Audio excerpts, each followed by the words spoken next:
अस्सलाम वालेकुम। इस वीडियो में हम डिस्कस करेंगे 4 चीज़ें जो एक वेबसाइट क्रिएट करने से पहले हमने अपने जहन में रखनी होती हैं। तो आइए चले देखते हैं 4 चीज़ें। सबसे पहले स्पीड, दूसरे नंबर पे यूज़र एक्सपीरियंस, तीसरे नंबर पे सिक्योरिटी और चौथे नंबर पे बैकअप।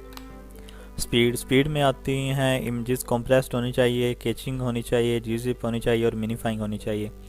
कैचिंग में इस तरह होता है कि हमारी वेबसाइट ब्राउज़र को बता देती है कि हमने इतने दिनों तक अपनी वेबसाइट की ये चीज़ें चेंज नहीं करनी, तो ये आपने अपनी तरफ से डिलीट नहीं करनी। अगर कैचिंग ना सेट हो तो जैसे ही एक वेब पेज को बंद किया जाता है, वो ब्राउज़र जितने भी रिसोर्सेज होते हैं, इमेजेस, टेक्स्ट, CSS, जावास्क्रिप्ट वगैरह, वो डिलीट कर देता है।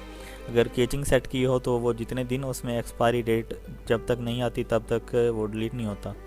gzip बेसिकली एक स्पेशल तरीके से एक सर्वर का एक कंप्रेशन सिस्टम होता है, जिसमें वो एक फ़ाइल कंप्रेस होती है और जब वो ब्राउज़र पे आती है तो ब्राउज़र उसे डीकम्प्रेस करके तो वो हमें शो करा देता है।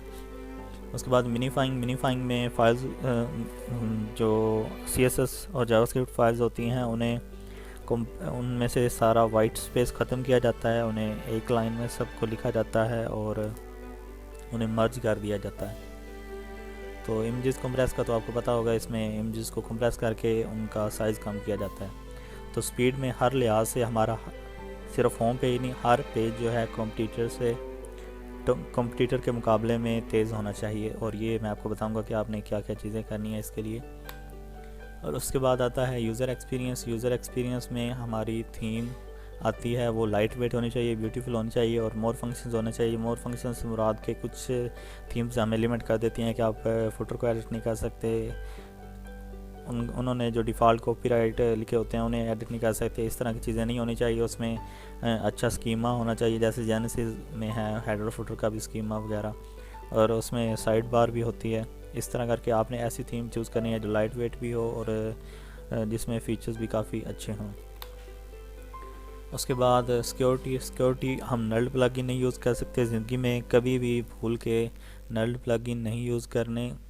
अपनी मनी वेबसाइट के ऊपर, मनी के अलावा कोई वेबसाइट है तो उसके ऊपर आप यूज़ कर सकते हैं। इसकी वजह यह है कि जब भी कोई वनरेबिलिटी वगैरह निकल आती है तो वो जो उनके पेड यूज़र्स होते हैं उनके लिए अपडेट कर देते हैं, लेकिन नल्ड वाले जैसा कि आपको पता है कि लाइसेंस की ज़रूरत होती है अपडेट के लिए, तो वो अपडेट नहीं हो पाती और इस वजह से वो हमारी वेबसाइट इन्फेक्टेड हो जाती है और बहुत ज़्यादा नुकसान होता है, वेबसाइट डाउन भी हो जाती है।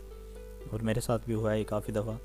टाइट वायरस सिक्योरिटी, मतलब हमने ऐसे प्लगइन करने हैं जो डेली बेसिस पे स्कैन करते रहें और हमें हर एक छोटी से छोटी चीज़ की रिपोर्ट भेजते रहें, और उसके लिए हम एक प्लगइन यूज़ करते हैं सोकरी, वो मैं आपको बाद में बताऊंगा। उसके बाद बैकअप मेरी नज़र में सबसे इम्पोर्टेंट पार्ट है एक वेबसाइट का, जिसे लोग सबसे ज़्यादा निगलेक्ट करते हैं। डेटाबेस में हमारे सारे प्लगइन्स और थीम्स और पोस्ट पेजेस की सेटिंग वगैरह, और जो पोस्ट पेजेस का डाटा होता है वो सारा स्टोर होता है। डाटा से मुराद टेक्स्ट वगैरह, और फाइल बैकअप में हमारे प्लगइन्स की फ़ाइल, थीम्स और इमेजेस वगैरह, वो सारा कुछ। डाटाबेस को हमने डेली बेसिस पे बैकअप बनाना होता है और फाइल्स को हमने वीकली बेसिस पे बैकअप बनाना होता है।